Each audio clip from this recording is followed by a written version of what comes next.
sur la loi de finances. Merci, Monsieur le Président. Mes chers collègues, ma question s'adresse à Monsieur Manuel Valls, ministre de l'Intérieur.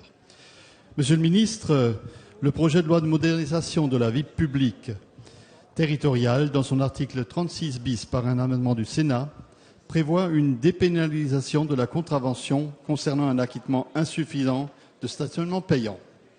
Ce texte stipule que le montant de l'amende sera désormais fixé par les mairies pour l'adapter aux contraintes urbaines de la ville et ne pouvant dépasser le prix d'une journée de stationnement. L'avantage à relever est le fléchage de cet argent au transport public et non une dilution dans le budget général, ce qui est plutôt une bonne nouvelle pour les finances communales. Toutefois, dans certaines villes, il peut atteindre 36 €, plus que doublant les 17 fixés par la loi du 1er août 2011 et ouvrant la voie à de possibles dérives. Des garde-fous sont nécessaires, car les automobilistes ne doivent pas devenir les variables d'ajustement des finances publiques. Par ailleurs, le tribunal de police deviendrait incompétent en matière de contestation d'un PV litigieux et l'automobiliste devra se tourner vers le tribunal administratif, accompagnant de facto son courrier d'un timbre fiscal de 35 €. Loin de moi l'idée de banaliser les stationnements indélicats. Toutefois, force est de constater que chaque automobiliste peut être un jour verbalisé et éprouvera le besoin de contester l'amende exigée. Par ailleurs, c'est une rupture égalitaire entre les Français selon leur lieu de résidence. Ce que les conducteurs vous demandent, Monsieur le Ministre, est l'instauration d'un montant plafond de l'amende et l'exonération du timbre fiscal de 35 € pour les constatataires d'un PV de stationnement litigieux. Monsieur le Ministre, le projet de loi arrive dans notre hémicycle la semaine prochaine. Pouvez-vous nous dire quelle est votre position sur un sujet qui touche de nombreux Français? Merci. La parole est à Monsieur Manuel Valls, ministre de l'Intérieur.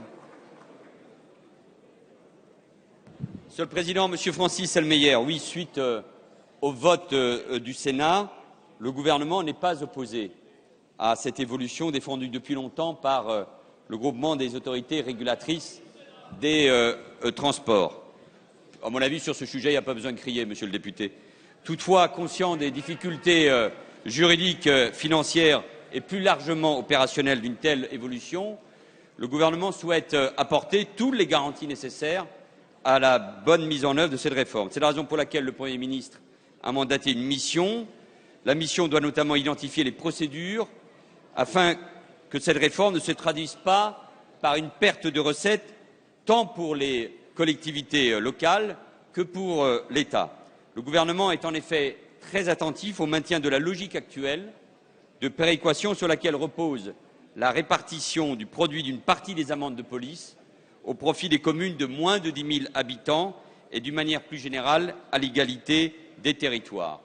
Le dispositif de contestation des titres de recettes qui se substitueront aux amendes doit également être expertisé de façon très rigoureuse pour apporter toutes les garanties de transparence, d'égalité et de respect des droits de la défense de nos concitoyens et éviter, vous y serez, j'imagine, sensible, toute saturation de notre système judiciaire, notamment à travers le choix de la juridiction compétente. Dès que ce rapport sera remis au gouvernement, les modalités concrètes de mise en application du dispositif pourront à ce moment-là être débattues et arrêtées. Merci.